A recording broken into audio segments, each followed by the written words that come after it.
Ah,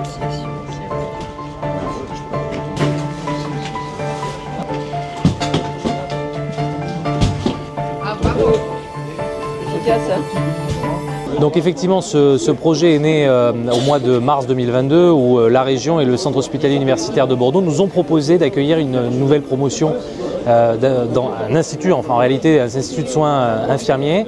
Nous avons immédiatement accepté alors que nous n'avions pas du tout les locaux pour le faire, mais voilà, on a pensé qu'il fallait saisir la balle au bond pour créer cet institut de formation. La première promotion est arrivée en septembre 2022 et là nous posons la première botte de paille puisque ce sera un bâtiment à énergie positive, c'est-à-dire qu'il créera plus d'énergie qu'il n'en consommera pour qu'on ait définitivement notre bâtiment construit au début de l'année 2025. On est très fiers d'avoir 3 promotions sur le site du pôle de santé avec 30 infirmiers, 30 infirmières qui seront formés chaque année.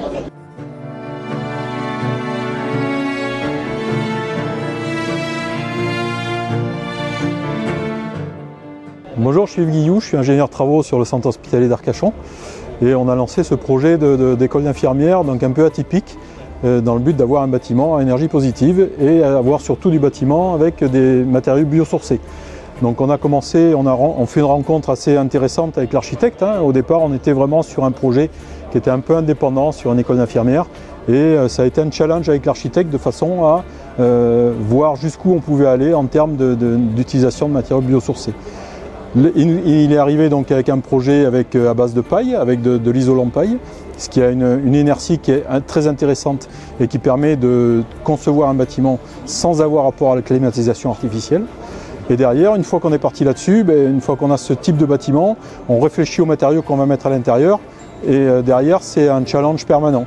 C'est-à-dire qu'on est sur des cloisons, on ne va pas mettre du placo, on va mettre de la brique de terre crue. Si on veut de la brique de terre crue, il faut qu'on aille la chercher le plus proche possible de l'établissement. C'est pour ça qu'on est parti sur la terre du Barth, qui est à 30 km d'ici.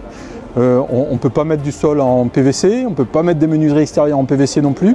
Donc pareil, on est en train de chercher tout un tas de matériaux biosourcés qui viennent s'alimenter avec ça. Et derrière, après, on intègre aussi l'ensemble des utilisateurs dans l'utilisation du bâtiment. C'est-à-dire qu'il va aussi falloir qu'ils interviennent dans le terme de la ventilation naturelle des espaces.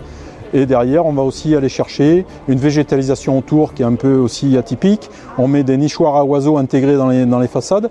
On est en train d'aller chercher un apiculteur qui puisse mettre aussi des ruches. Donc on s'est plus arrêté sur ce projet. Bimedia et Plage FM s'associent pour vous proposer une communication exceptionnelle. Découvrez votre pack unique avec votre spot radio, votre interview TV sur Atlantique TV et votre passe publicitaire sur les groupes Facebook de la communauté Ma Ville. Radio, télé, réseau, Bimedia et Plage FM, votre partenaire communication.